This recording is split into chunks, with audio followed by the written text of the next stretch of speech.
Hello friends, how are you?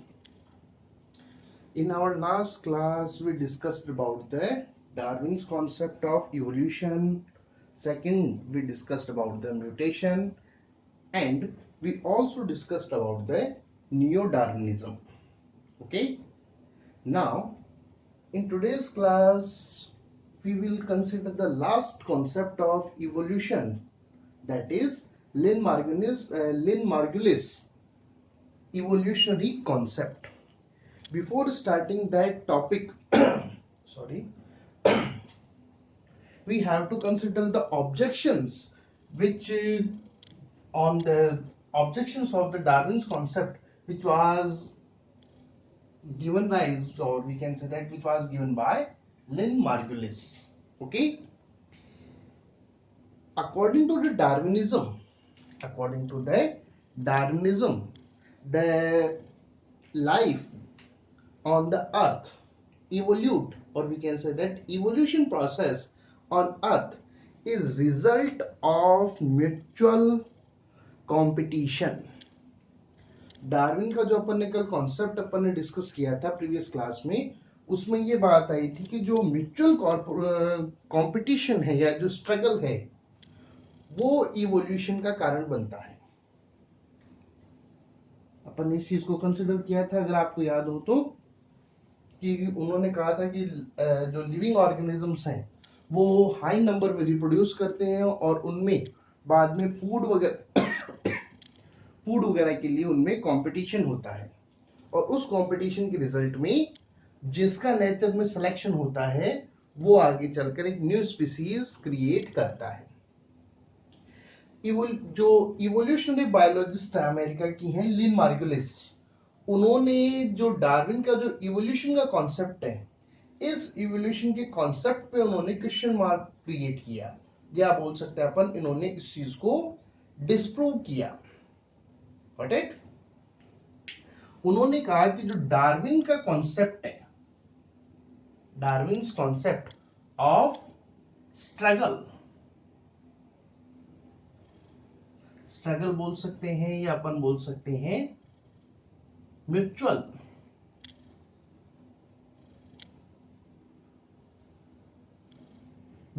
Competition जो है, mutual competition जो है,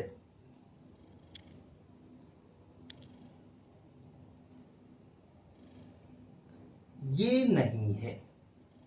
जो नेचर में जो स्ट्रगल या जो म्यूचुअल कंपटीशन है, अकॉर्डिंग टू डार्विनिज्म जो इवोल्यूशन का बेसिस है, मार्गुलिस ने इस चीज का अपोज किया. उन्होंने कहा कि नेचर के अंदर जो है वो म्यूचुअल कॉर्पोरेशन है.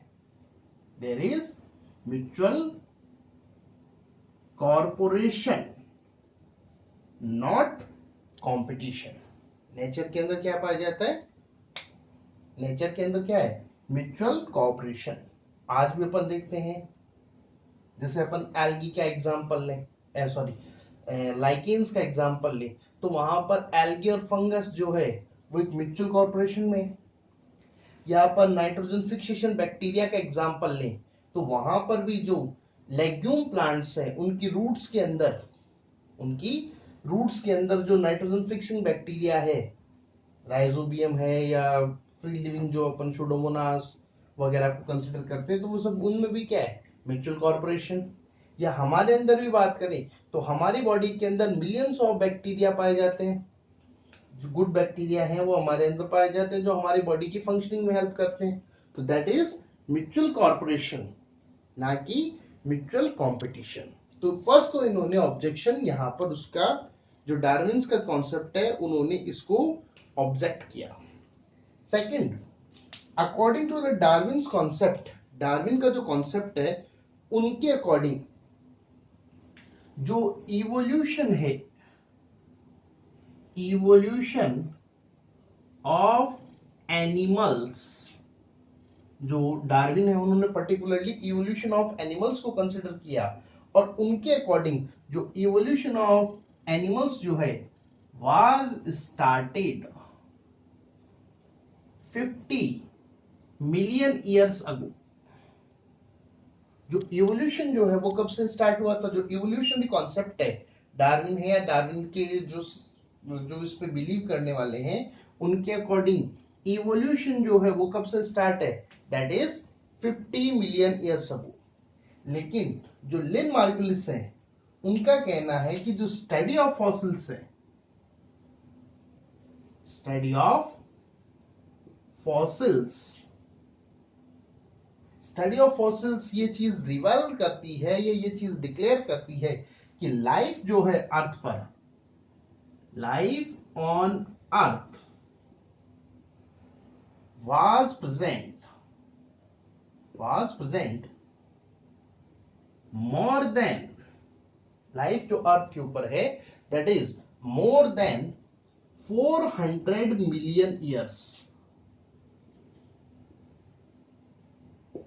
400 मिलियन ईयर्स से ओल्ड है। जो फॉसिल्स जो हमें मिले हैं वो क्या इंडिकेट करते हैं कि लाइफ अर्थ पर कितने टाइम से? 400 ईयर्स, जो 400 मिलियन ईयर्स है उससे भी पहले की है।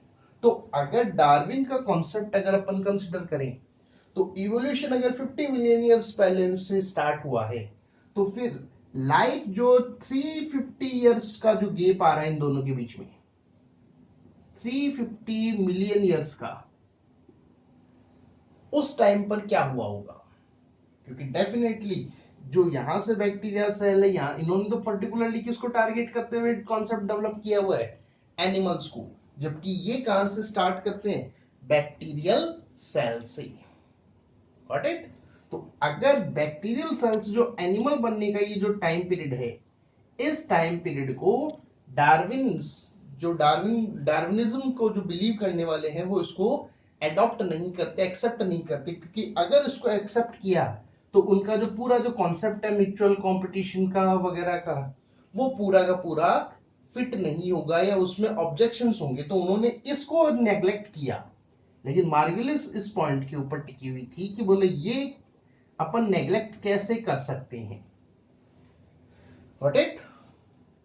डार्विन का जो कॉन्सेप्ट है इसमें पर्टिकुलरली उन्होंने मंकी जो है, मंकी उसे एंसेस्टर मानते हुए, एंसेस्टर ऑफ ह्यूमंस, यहां से इन्होंने कॉन्सेप्ट को बिल्डअप किया है। जबकि मार्गुलिस जो है, लिन मार्गुलिस है, लिन मार्गुलिस इसका अपोज करती हैं। उनके अकॉर्डिंग जो कॉमनेस्ट एंसेस्टर है दैट इज वायरस, और we can say that primitive bacteria. थोड़ा सा यहां पर अभी भी डाउट रहता है कि वायरस था या प्रिमिटिव बैक्टीरिया थे। बुक्स में तो यही नाम आता है, लेकिन अपनी जो बुक है उसमें क्या नाम दिया हुआ है? वायरस। तो इसलिए मैंने वायरस भी लिखा है। बाकी पर्टिकुलरली बात करें that is primitive bacteria. In primitive bacteria को इन्होंने कॉमनेस्ट एंसेस्टर माना है।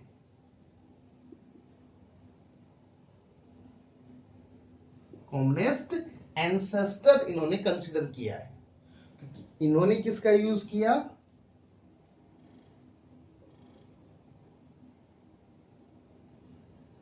मंकी का। मंकी से इवोल्यूशन के कॉन्सेप्ट का बिल्डअप किया। जबकि इन्होंने किसका यूज किया हुआ है? वायरस या प्रेम बैक्टीरियल, जो प्रिमिटिव बैक्टीरियल सेल है उसको कॉमनेस्ट एंसेस्टर, मतलब जितने भी लिविंग ऑर्गेनिज्म हैं उन सभी का कॉमनेस्ट एंसेस्टर यहां पर उन्होंने कंसीडर किया है। Got it? तो ये डार्विन्स के ऑब्जेक्शंस हैं जो लिन मार्गुलिस ने, जिन्होंने इन क्वेश्चंस को राइज अप किया। Got it? और क्वेश्चंस में अपन बात करें तो मार्गुलिस जो है उन्होंने बेनिफिशियल म्यूटेशन जो अपन बोलते हैं कि यहां पर म्यूचुअल कॉर्पोरेशन में नेचर ने उसको सिलेक्ट किया जिसमें बेनिफिट थे या जो बेस्ट सूटेड था। बेस्ट सूटेड का मतलब यहां पर किससे? जो सिलेक्शन का जो पॉइंट आता है डार्विनिज्म में, डार्विनिज्म ने क्या कहा था? सिलेक्शन उसका होगा, सिलेक्शन उसका होगा जिसको फायदा हो, यानी कि नेचर उसको सिलेक्ट करेगी जो उसमें रहने के लिए, उस कंडीशंस में रहने के लिए बेस्ट सूटेबल हो। यानी कि इन्होंने वर्ड कहां में लिया? अब म्यूटेशन तो कोई जरूरी नहीं है best you, different kind of mutations create होते हैं। तो इन्होंने क्या कहा कि जो बेनिफिशियल जो म्यूटेशंस है,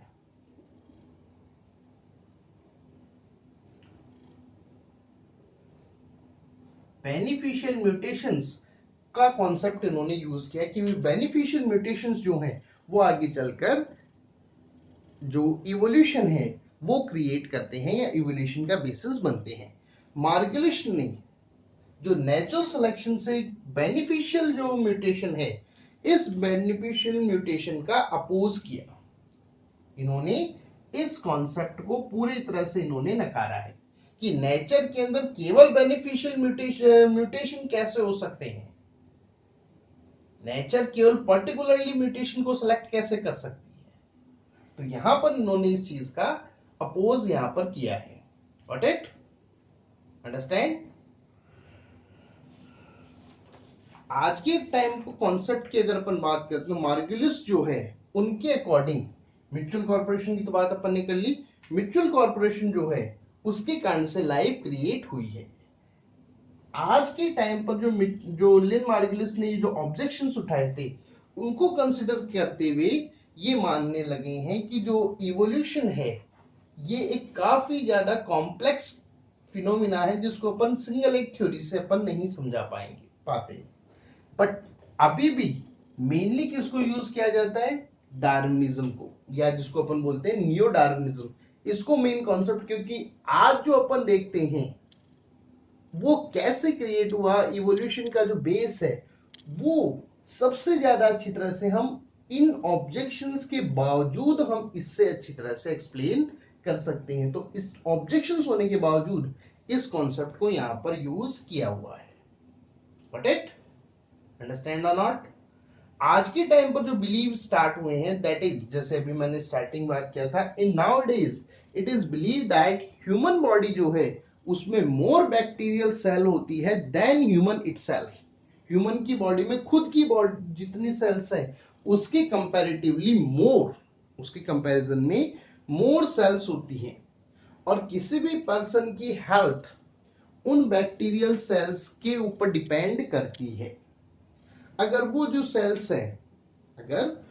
सेल्स जो हमारे अंदर बैक्टीरियल सेल्स मौजूद है, अगर वो प्रॉपरली फंक्शन कर रही है तो हमारी बॉडी हेल्दी रहती है, और अगर वो इम्प्रॉपर फंक्शन करती है या बॉडी के अंदर जो फंक्शनिंग है उसमें डिस्टरबेंस क्रिएट करती है तो it result different kind of diseases. Got it? तो जो अपन एक टीवी के अंदर एक एड देखते हैं अपन, हेल्दी बैक्टीरिया, एक कंपनी का एड आता है ना, हेल्दी बैक्टीरिया, ये लिक्विड, वो याकूट नाम का शायद ब्रांड है, उसमें वो बताते हैं हेल्दी बैक्टीरिया वगैरह की बात, या यीस्ट की अपन बात करें जो ब्रेड वगैरह में अपन खाते हैं, तो वो हमारे लिए हेल्दी बैक्टीरिया है। तो वो हमारी बॉडी में हमारे सेल्स से ज्यादा है। तो ये जो कॉर्पोरेशन है भाई, कंपटीशन अगर होता तो वो हमारे सेल्स के साथ कंपटीशन करते, क्योंकि बैक्टीरियल सेल है, वो हमारी बॉडी में किसकी फॉर्म में है? म्यूचुअल कॉर्पोरेशन की फॉर्म में। Got it? इसीलिए जो इंडियन थिंकिंग है जिसमें अपन बोलते हैं अच्छा खाना खाना चाहिए, प्रॉपर फूड हैबिट हमारे अंदर होनी चाहिए, वो आज वर्ल्ड उस चीज को एक्सेप्ट करने लगा है। वरना एक टाइम था जिसमें हमारे जो खान पान जो था इंडियंस का, उस पर वर्ल्ड में काफी ज्यादा एक तरीके से लोगों ने उसकी हंसी उड़ाई थी। इवन आज के टाइम पर, जैसे कोरोना वाले टाइम पर, तो उसमें एक कमेंट आया था कि इंडिया से ये कोरोना स्टार्ट नहीं हुआ क्योंकि हमारी मेडिकल फैसिलिटीज वर्ल्ड में थोड़ी डाउन है, मतलब वरना बहुत ज्यादा क्राइसिस होती। तो एक फिलोसफर्स हैं अमेरिका के, उन्होंने इसका ऑब्जेक्शन करते हुए कहा कि इंडिया में हो भी नहीं सकता, क्योंकि उनकी फूड हैबिट्स जो हैं, इंडियन फूड हैबिट जो है, प्रॉपर फूड हैबिट, जो गुड थिंकिंग जो फूड हैबिट्स है, वो ऐसे किसी भी क्रिएशन का या ऐसा कोई भी रिजल्ट जो पेंडेमिक जो आज क्रिएटेड है उसमें रोल प्ले नहीं कर सकता। Got it? Understand? So that was the Darwin's concept objections and the Lynn Margulis concept. Lynn Margulis concept अपने सिलेबस में पर्टिकुलरली जो डार्विन्स का जो अपोज है, ऑब्जेक्शंस हैं, उनकी फॉर्म में है। तो ये जैसे अभी जो ब्लैक बोर्ड पे जो मैं इरेज कर रहा हूं, इस टाइप में ये क्वेश्चन बनता है कि आपसे क्वेश्चन पूछा जा सकता है कि डार्विन्स कॉन्सेप्ट का ऑब्जेक्शन जो लिन मार्गुलिस ने जो दिए थे। Got it? नाउ चैप्टर के लास्ट टॉपिक की अपन बात करें, दैट इज फाइलोजेनी। फाइलोजेनी किसे बोलते हैं? फाइलोजेनी के ऊपर स्टार्ट अपन बात करें तो थोड़ा सा लिन मार्गुलिस कॉन्सेप्ट को थोड़ा सा एक बार यहां पर रिवाइज करना पड़ेगा, क्योंकि बाद में आगे चलकर वो इसके साथ अटैच होता है। लिन मार्गुलिस कॉन्सेप्ट के अकॉर्डिंग जो लाइफ है वो वायरस या प्रिमिटिव बैक्टीरिया की फॉर्म में अर्थ पर वन टाइम क्रिएट हुई थी। क्या हुई थी? वन टाइम क्रिएट हुई थी, और उसके बाद में इवोल्यूशन के रिजल्ट में जो आज जो अपन डिफरेंट काइंड ऑफ या जो अपन बोल सकते हैं डिफरेंट फॉर्म्स ऑफ लाइफ, उसने इसको अचीव किया। Got it? कॉमन एंसेस्टर्स के साथ इसका जुड़ाव होने के कारण ही ये जो डिफरेंट फॉर्म्स हैं, these different forms are depend on each other. ये सभी क्या करती हैं? एक दूसरे के ऊपर डिपेंड करती हैं। Elimination of any one of the species will badly affect the existence of others. जो अदर्स हैं उनके एग्जिस्टेंस को बैडली अफेक्ट करती है। और ये अपन जैसे अपन ने चैप्टर जो 19 है उसमें अपन ने बात भी की थी कि जो स्पीसीज हैं दे आर इंटरकनेक्टेड। एक का एलिमिनेशन पूरी की पूरी फूड चेन के ऊपर नेगेटिव इफेक्ट डालता है। इवन अमेरिका की जो नासा जो है उसने भी आज के टाइम पर एक थ्योरी है, दैट इज गैया थ्योरी, उसके ऊपर बिलीव करना स्टार्ट कर दिया, जिसके अकॉर्डिंग जो टोटल अर्थ है, अपनी जो वोल अर्थ, यानी कि जितने भी क्रिएशंस है, क्रीचर्स जो नेचर में मौजूद हैं, all of these works together. Whole earth works together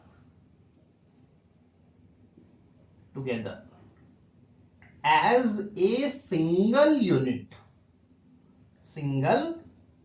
unit या बोला जा सकता है as a single organism। एक सिंगल यूनिट या एक सिंगल ऑर्गेनिज्म की तरह वर्क करती है। ठीक? ये कहलाती है दैट इज गैया थ्योरी। तो ये यहां पर क्वेश्चन पूछा जा सकता है कि व्हाट इज गैया थ्योरी। ठीक? अब यहां पर अपन बात करें फाइलोजेनी का मतलब क्या होता है। Each species found on earth are developed from the pre-existing species।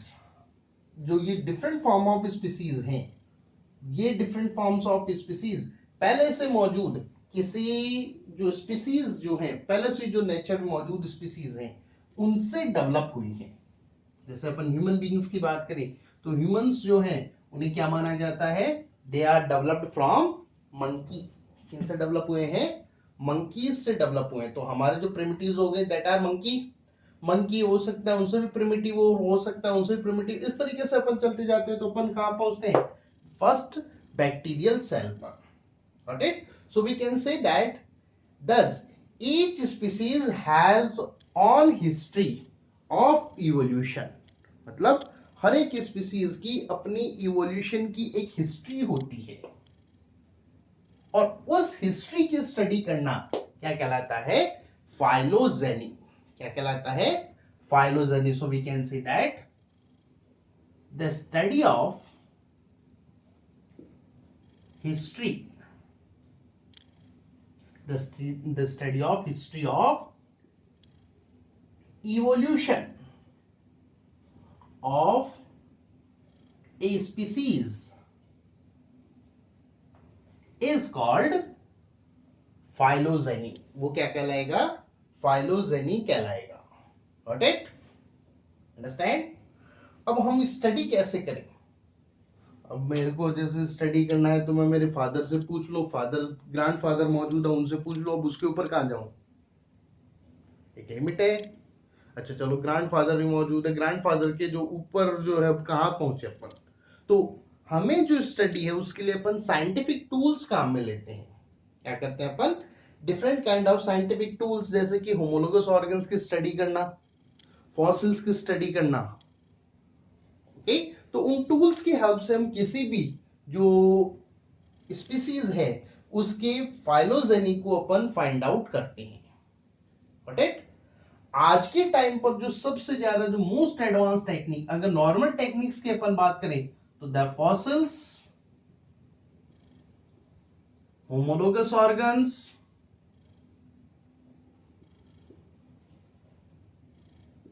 Classification, ये कुछ टूल्स हैं जिनका अपन यूज करते हैं मॉडर्न टाइम में। या जो मोस्ट साइंटिफिक जो मेथड है, मोस्ट साइंटिफिक मेथड जो है आज के टाइम पर जिसका सबसे ज्यादा यूज किया जाता है और सबसे ज्यादा रिलायबल प्रोसेस जो है, that is DNA sequencing technique. DNA sequencing, DNA sequencing